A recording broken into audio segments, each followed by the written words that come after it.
चूड़ा उपमा पाई 3-4टी कंचा लंका मु नहीं जाइछि, हाफ लेंबू, भुर्संग पत्र, किछि रोस्टेड बादाम, 2टी मीडियम साइज रो प्याज को छोट छोट करी काटि नेछि, चूड़ा,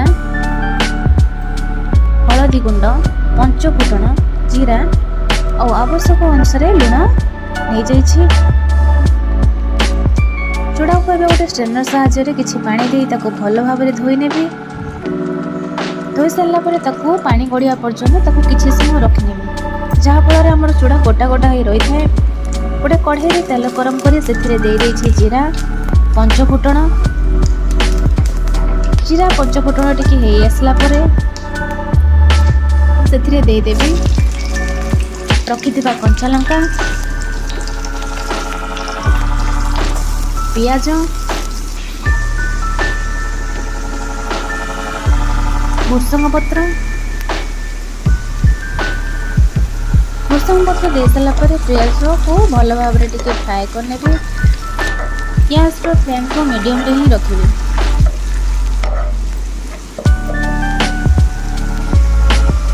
किछि समय फ्राए कला परे सेथिरे दे देबी गोटे छोट चामच रे गोटे चामच हलदी गुंड, हाफ चामच लुण,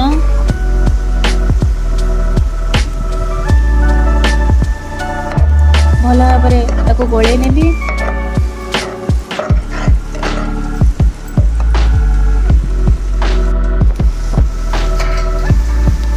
भाजी रखिथिबा बादाम को सेथिरे दे देबी।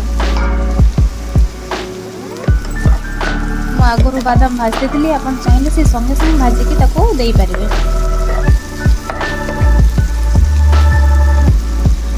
देखंतु हे आसलानी। एबे धोई रखिथिबा चूड़ा को सेथिरे दे देबी।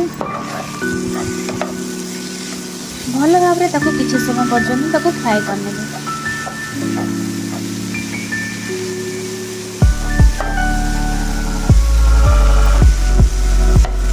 2 ରୁ 3 मिनट पर्यंत ताको भल भाव में फ्राए करने।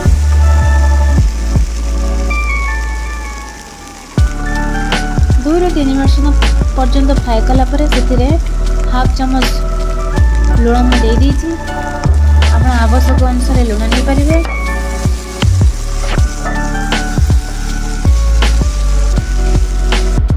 पोहा देखो तो हे आसले भल भाव में गोले नहीं से काटी रखिथिबा लेंबूर रस को दे देबी।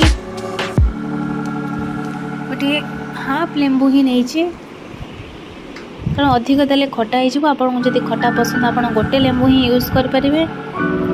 पोहा देखो हम रेडी या आप इवनिंग स्नैक्स मॉर्निंग ब्रेकफास्ट रे खाईपारे। बहुत हेल्दी होता है। भल लगे निश्चित रूप लाइक शेयर सब्सक्राइब करेंगे।